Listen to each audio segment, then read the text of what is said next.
เท่าอันนี้ให้เจ้าเนี่ยเอาทงหนึ่งเอาให้ทงหนึ่งเอาไปกินเด้อให้มาเกี่ยงให้เราทงหนึ่งพี่น้อยเพราะว่าอายเพิ่นฝากให้ทีมงานเนาะก็เลยให้อายเราพูดนี่ตอนนี้เขาก็หอดบานตอกสวิงเรียบร้อยพี่น้องเลยหอดแล้วเพราะว่าอยู่นี่ก็มีสัญญาณเลยเพราะบางทีไม่หักตะเพิดตะเพิดนี่พายุเข้าพายุลงหมู่บ้านมันซื่นนี่ก็จะว่า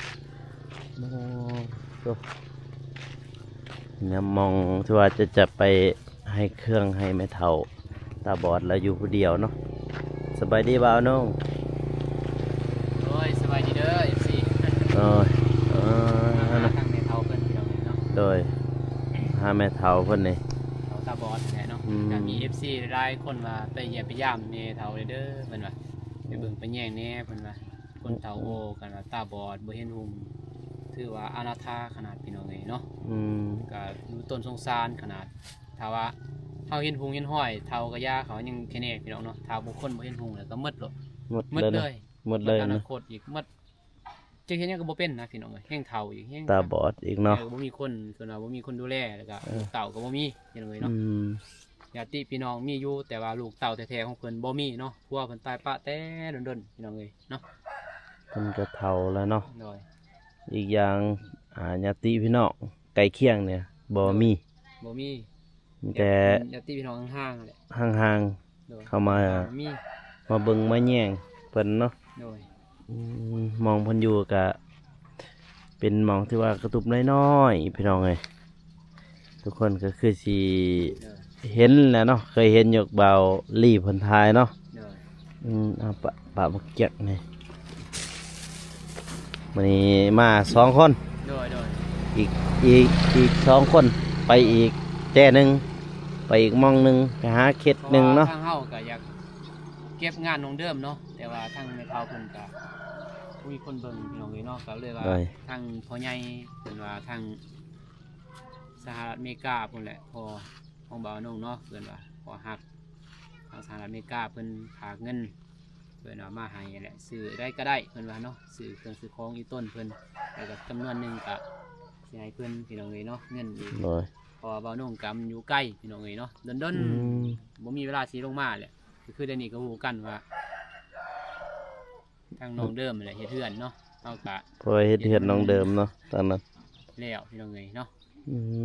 หยาดเวลาน้อยนึงมากอะขอโทษขออภัยนำ FC เด้อเนาะเกินว่าสิหยาดเวลามาหาทางในตู้เพิ่นพี่น้องเอ้ยเนาะไปพอมาหาเพิ่นเนาะมีเสื้อผ้าที่ว่าบ่าวน้องเสื้อแล้วก็เล็กเตอร์ซอยแล้วมาเกี่ยงพี่น้องเอ้ยพี่เราก็อยู่ในไปเลยพี่น้องตอนนี้ก็เป็นบ้านตอกสมิงเนาะเมืองละม่ำแขวงเสกองเราอยู่กระตุบไอ้น้อยพี่น้องเอ้ยไปเผาโกเห็นแล้วก็สงสารเนาะเบิ่งเด้อพ่อแม่พี่น้องนี่เป็นอันนั้นที่ว่าต้นไม้เพราะว่าถือพายุเขามือซื่นนี่เนาะนี่ถ่ายบรรยากาศทางบ้านตอกสมิงให้พี่น้องได้เบิ่งเนาะแล้วก็ตอนนี้ก็ยังอัปโหลดคลิปอยู่พี่น้องเอ้ยพี่คลิปที่ว่าเบาชาลีไปถ่ายนี่มันขะเบื้องพุ่นพี่น้องแต่ว่ามองนี่ก็แม่นคือกันเนาะแม่นเฒ่าตาบอดเนาะบ่มีไผอยู่นำเพิ่นเลยมองนี่พายุก็เข้าอีกแห้งๆอีกเนาะโอ้ตัวน้องเลยต่อ EP ใหม่เด้อพ่อแม่พี่น้องมันนี้มาเป็นสะพานบุญเนาะกระเบาหนุ่มมันสบายดีไหมตู้ไปดีโดยให้เบาหนุ่มเนาะจับจะได้กราบสบายดีและสวัสดีเด้อพ่อแม่พี่น้องเนาะสวัสดีอยู่ภายใน รือว่าต่างประเทศก็ยินดีต้อนรับเข้าสู่ช่องบาวโกชนบทสอบปุปลาวเด้อพ่อแม่พี่น้องเนาะมื้อนี้อีกบาวโกกับบาวอนงมาเป็นสะพานบุญทางแม่ตู่เพิ่นเนาะทางบ้านตอกสมิงเนาะพ่อแม่พี่น้องเนาะเพิ่น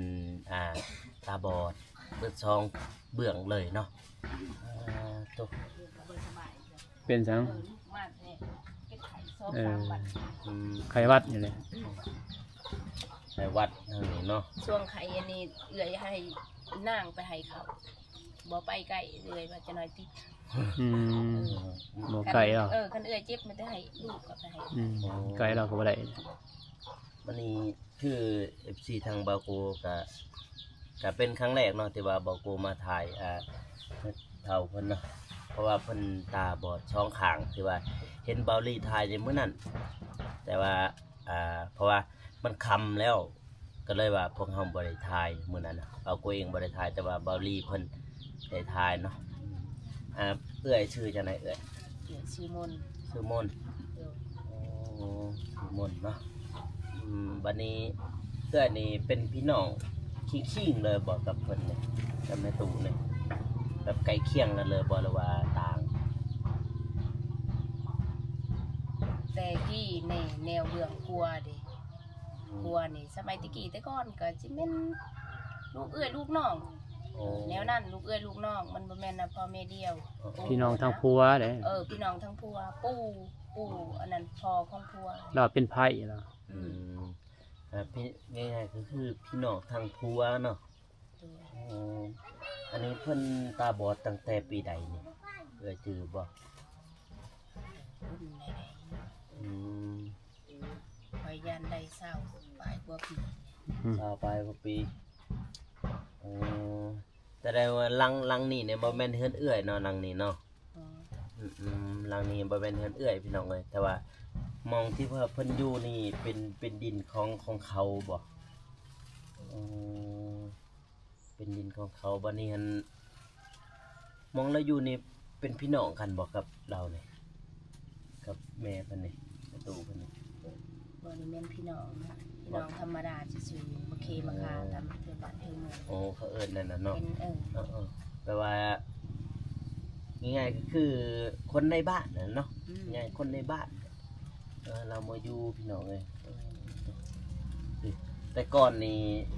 พวกเอื้อยก็อยู่กระลึมเพิ่นบอก บ่แล้วเอื้อยนี่บ่แม่นคนกะลึมคนกะลากเอื้อย โอ้เอื้อยเป็นคนจุฬาบัดผัวเด้ เพราะว่าเป็นคนกะลึมลงมาที่พุ่นเอื้อยมาสร้างครอบครัวอยู่นี่ก็มาอยู่นี่มาอยู่นี่เห็นเอื้อยป้าบ่ได้คันได้เห็นแหม โอ้วันนี้มีแต่เอื้อยแล้วเนาะมาเบิ่งมาแย่งเพิ่นเนาะไอ้ต้นพี่น้องเอ้ยตาบอดเบิดสองข้างเลยบ่เห็นหุงเลยแต่ก่อนนี่แม่ตู่เพิ่นก็แบบว่าดีอยู่ที่ตาแล้วเนาะดีเบิด บอดนี่แต่2006นะแต่2007นะประมาณ 2006 2007ของ2009นี่เอื้อยยังอยู่นี่เด้เฮือนนั่นอยู่บนเฮือนหลังน่ะเอื้อยอยู่เอื้อยบ่ทันใหญ่เบิ่งเถิงก็บอดเดืองนึง บอดเบื้องหนึง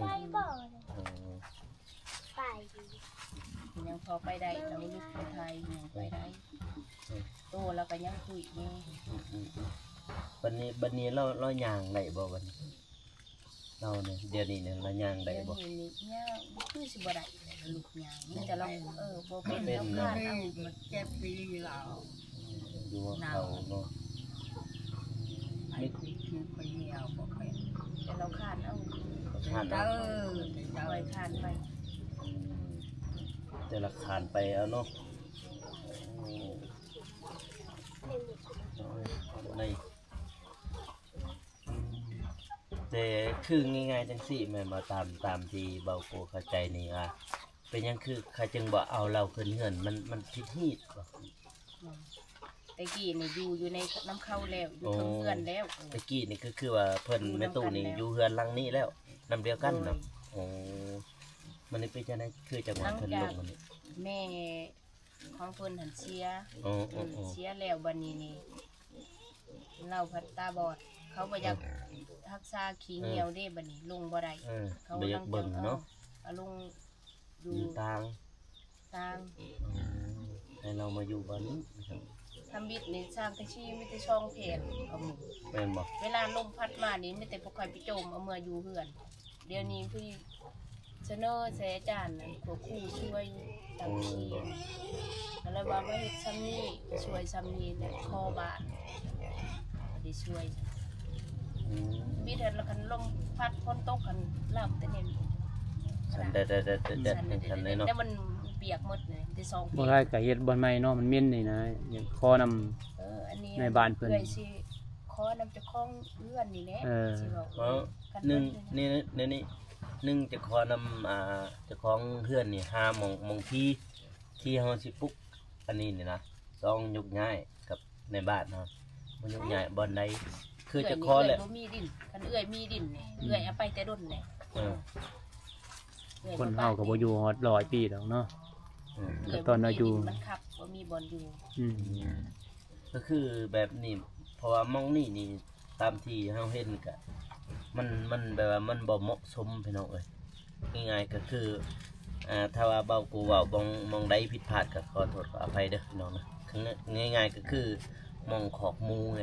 นะเบื้องนั้นก็ขอกหมูน่ะซ้ำเฮามาเลี้ยงเป็นหมูแบบว่าเลี้ยงสัตว์ง่ายๆแบบคังเป็นสัตว์มันบ่แม่นแท้ๆอยากให้เฮ็ดใหญ่ซำนี้บ่เลยทำกว่านี้หน้อยหนึงสำเราเขานี่นะอยากให้เราเฮ็ดใหม่ บ่มันมีดินน้อยๆก็ได้ยับไปพุ่นซื้อนะมันไก่กับของหมู เพราะว่าตัวนี้มันไก่เกินกับขอกหมูครับ ทีนี้ก็ยับมา มันเฮา ถามเราเบิ่งก่อนเราสิให้ก็ยับ เพราะว่า ถ้า ตอน ยับ นี้ ก็มีเบอร์โทรบ่ได้มีบ่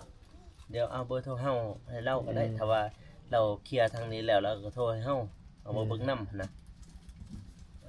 มาเบิ่งนำเพราะว่าอยากให้เรายับออกจากขอกหมูนี่แหละเพราะมันเหม็นนี่ เว้นไหนฮอดยามพ้นนี่ ยามฝนพุ่นเลยสิเหม็น เรา บ่ ให้ มี เรา หลายก็ให้ทางเอื้อยเนาะว่าทำไม้นี่ไม้สปอนไผให้ทางอ้ายเพิ่นตัดน่ะนะบัดนี้เฮาสิซื้อดอกสังกะสี มันมีแล้วไม่เอื้อยไม่สังพอกสังไผอีหยังเป็นส่วนพุ่น ก็ดี นี่ก็ยังไม่เอื้อยหมดตัดเพิ่นฮะเรื่องไม่ เรื่องใหม่นี่ถ้าว่ามีก็ดีถ้าว่าบัดนี้เรื่องตะปูบางทีทางพวกน้องออกซอยเอาทางตะปูครับ ตะปูนี่แหละกับสังกะสีนี่แหละ ทางซีแล้วก็เหือแห้งแบ่งกัน สังกะสีนี่มันก็หัวแล้วนี่ ว่าแล้วสังกะสีเก่าเขาก็ขมางไปโรงเรียน โอ้ โรงเรียนแต่สร้างเก่าเขา มันหัวเลย สร้างเวียด เล บอก ยเขาเสนอก็เลยเอาให้แบ่งแนวมันซองกะสีมันจะซองแผ่น ตะกี้มันจะซองแผ่นเนาะก็ลูกเลยอยู่สิ เจาะให้เรากินเบิ่งระยะพอเจาะมื้อบ่โกแกะตัวใหม่เด้ นี่ตัวนี้นี่เขาเจาะให้กิน ลูกสิเกาะเจาะให้กินบ่แม่หั่นกินบ่นมกินบ่ นมเล็กตะซอยนี่ เด็กตาซอยกินบ่เจาะให้หั่น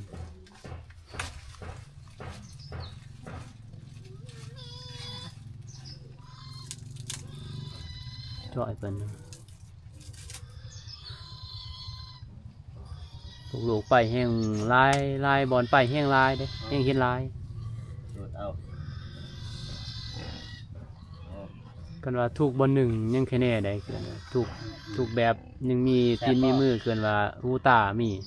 ยังแค่นี้ ลูกเอื้อยก็มีโทรศัพท์เขาว่าลูกเวลาที่จะไปเรียนไทยเบิ่งเอื้อยลูกเอื้อยว่าบ่แม่ไปจากไทยเจ้าหน่อยเขาบ่เชื่อเขาว่าเฮาคิดตัวคิดตมหั้นนะ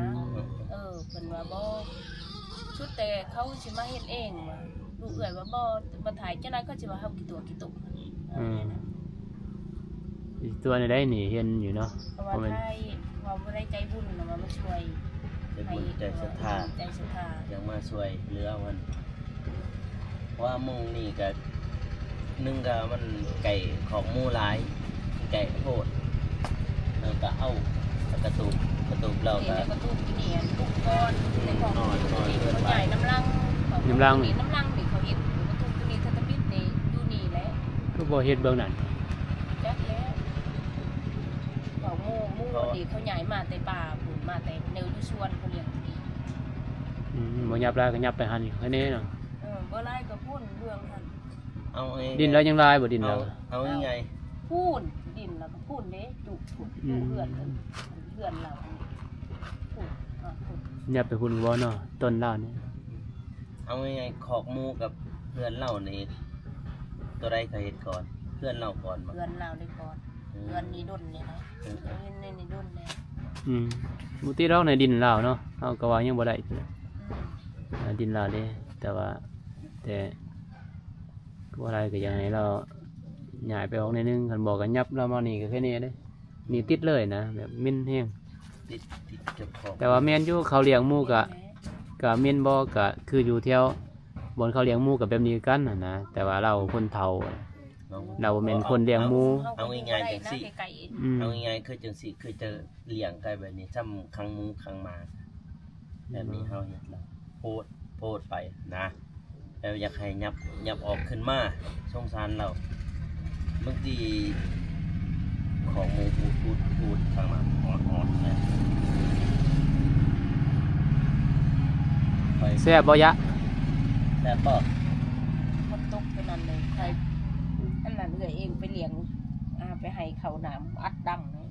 ไอ้ของมูล กินข้าวก็บ่แซ่บแล้วเรากินข้าว เรา ก็เลยน้ำเอื้อยแล้วว่าไปนะพี่ทรงสิไปนอนเพื่อนเอื้อยไปนอนคืนนึง นี่เพื่อเอื้ออันนี้เราไปนอนให้บ่ เนาะบ่ได้นอนบ่ได้นอนได้กำลังเขาสร้างเพื่อนเท่านี้ คำแล้วก็มา คำละกะมาจะนอนกะมา ปลูกมัน เอาให้สวนมันนะตอนนี้ สวนมัน ไม้ตัวนี้ฮักบ่เอ่ย ฮัก โอ้หน่อไม้ทางนี้เวทเนาะ นี่แต่วิทย์ขอยันที่กงมีอยู่ตัวนี้ บ่คันมาทางนี้แล้วบินมาทางนั้นแค่แน่ได้หั่นนี่มันบ่ถึกได้สิเฮือนเรานี่คันมาทางนี้ ก็ดีเด้นี่มักมี กงมีว่ะโอ้ มีลายลังเติบเด้พอตัวเลิกเพื่อนกระเบื้องนี่สังกะสีแถวในพุ่น ลมแห้งขนาดบ่ ลมแห้งหน่วย3พุ่นไม่ทับตัวเหือนเลยทั้งเหือนกลัวทั้งเหือนใหญ่เขาแปลงเมื่อวานนี่ คือตามที่เบาโกหูเนาะพี่น้องเนาะทางนี้นี่เขาจะแบ่งเป็นกลุ่มแม่นบ่แม่นบ่เขาแบ่งถ้าแบ่ง นี่หน่วยช่อง ถ้าแบ่งน้อยหนึงหั่นชนเผ่าอีหยัง เขาว่าละ ชนเผ่าอะลักน้อยสองชนเผ่าดักจึงกะเลียงเนาะ หน่วย3เผาตะเลียง แม่นบ่น้อยสองนี่ หน่วยช่องกระตู้ กระตู้กระลึมพี่น้องเอ้ยเพราะว่ามี3ซะเนาะ เป็นหยัง ไปตีบ่ ไปเหยาะลูกแล้วก็ ต่อหน้าจอ ไปเหยาะลูกแล้วก็ได้ โอเค ผมขอบใจทางเอื่อยเพิ่นนั่นแหละ เบิ่งนี่แซ่บบ่ตุกหน้าอ่ำมองเรานอนพี่น้องเอ้ยมันนี่จะปะเด้อตัวนี้เด้อกินมื้อหน้านี่หู้นี่ชื่อว่านี่นั่นนี่บายเอานี่หู้มันนี่มื้อหน้าปลาเอาไปกินใจโดยนี่โดยนี่โดยพักขาจะสบาย โดย สบายดี โดยเราอวยพรพี่น้องเอ้ยทั้งภาษาเราเนาะทั้งภาษากระตูเนาะพี่น้องเนาะเราอวยพรให้เบาโกเนาะบัดซีนได้เบาหน่งให้เอื้อยแล้วเนาะซีนนี่ให้เอื้อยเราปะเอาไปเฮ็ดกินนี่เอามาเกี่ยงกันนี่มาเกี่ยงเจ้าเรานอนคนเดียวเลยอยู่ในเพราะว่ามองที่ว่าเรานอนนี่ก็ไก่คอกหมูเนาะไม่เท่ากับเม่นเยอะบ่ มันแม่นคือหมู โดยเม่นขี้หมูเนาะ กินก็บ่แสบ กินข้าวก็บ่แซ่บเนาะ คิดเงินแม่น เม่นขี้หมูน้องเอ้ย แม่เฒ่าก็อยากย้ายอยู่บ่เฮือนนี่ อันยัง อยากย้ายอยู่บ่เฮือนอยากไปนอนหมองไม้หั่นน่ะอยากไปอยู่บ่อ่าบ่ให้นอนหมองขอกหมูนี่นะอยากไปอยู่ไปนอนหมองไม้เราบ่เข้าใจ ก็อยากนอนอยู่บอนสบาย อยากนอนบอนสบายบ่ ม อ๋อ บ่อยากกิน บ่อยากยินเหม็นขี้หมูเนาะ ขี้หมู เออ แห่งคนเฒ่าคนโอมีแสบ อืม บ่กิน แห่งเราเฒ่าอีกแห่งอ่าบ่จักสิเฮ็ดเลยเนาะนอนอยู่นี่แหล้วเนาะ อืม อืมเดี๋ยวเฮา พยายามนอน พยายามนอนให้หลับบ่เออเถอะเราพยายามนอนให้หลับแบบว่า บ่หลับบ่หลับ บ่หลับบ่ อ๋อ อืม แบบกินบ่แซ่บ กินข้าวก็บ่แซ่บแล้วเนาะ อ่า กินข้าวอยู่กับหมู ขี้หมูบ่แซ่บ เพราะว่าตั้งข้างเราเดียวสิทายขอกหมูให้พี่น้องได้เบิ่งเดี๋ยวเราไปถ่ายขอกหมูกันเด้อเดี๋ยวเราไปขอกหมูก่อนไปหาตุ๊กนี่พี่น้องเอ้ยหมูแม่ลูกอ่อนอีกซ้ำพวกเอื้อยบ่อันนี้เฮ็ดผ้าบัตรโอ้นี่พี่น้องนี่เห็นนี่แห้งหมูแม่ลูกอ่อนอีกซ้ำพูดนะมันเกินไปพี่น้องโอ้แต่ยันกูมึงมีกับกกซักต้นซักที่สิลมทับมาเบิ่งนี่ขอกหมู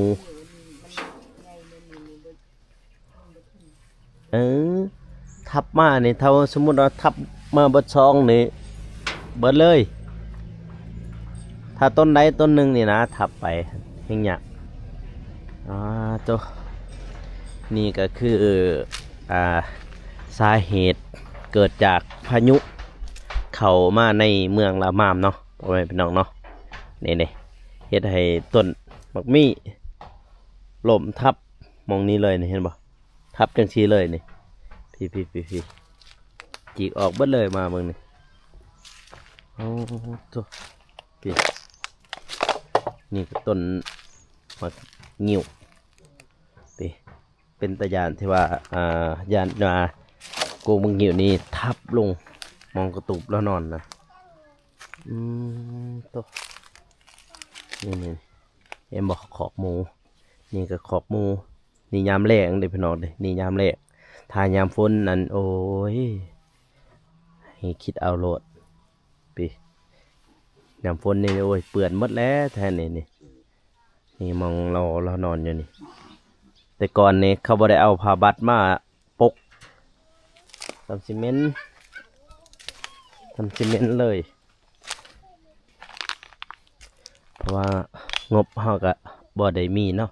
เพราะอยากช่วยเหลือเราแหละพี่น้องเอ้ยอยากให้เราไปอยู่หม้องใหม่หม้องที่มันดีกว่านี้พี่อันนั้นได้เป็นยังไอ้ตอนนั้นตัวสังกะสีนะ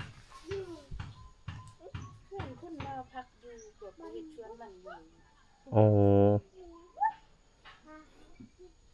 ดินอันนี้เราก็กว้างเติบนะเพียงหอดนั้นแน่เนาะ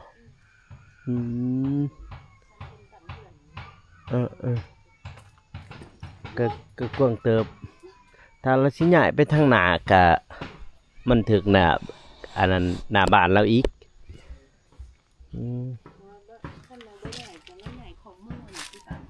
แม่น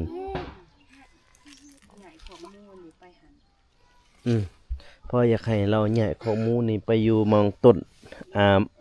หมากลำไยหั่นนะบัดแล้วเฮาลองเว้ากับเราเบิ่งถ้าเราใหญ่ขอกหมูนี่ไปได้เฮาก็เฮ็ดเฮือนหลังใหม่ให้เราเลยนะเฮ็ดหลังดีกว่านี้ถ้าว่าขอกหมูเราใหญ่บ่ได้เฮาจำเป็นต้องได้ใหญ่เฮือนเราแหละไปเบิ่งหน้าบ่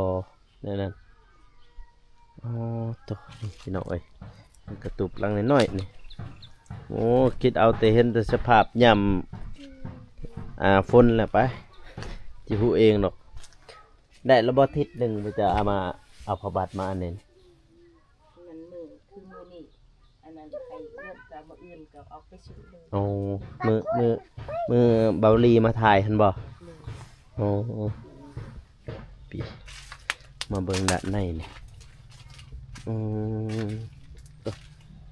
ปีบอลนอนบอลอยู่เบิ่งเด้อไม่เท่านี่ตัวเบิ่งไอ FC ทุกคนได้รับชมเนาะตุกหนักเนาะเดี๋ยวเฮาเมื่อแล้วเด้อมันเท่าเด้อมันตู้ เฮาเมื่อก่อนเด้อ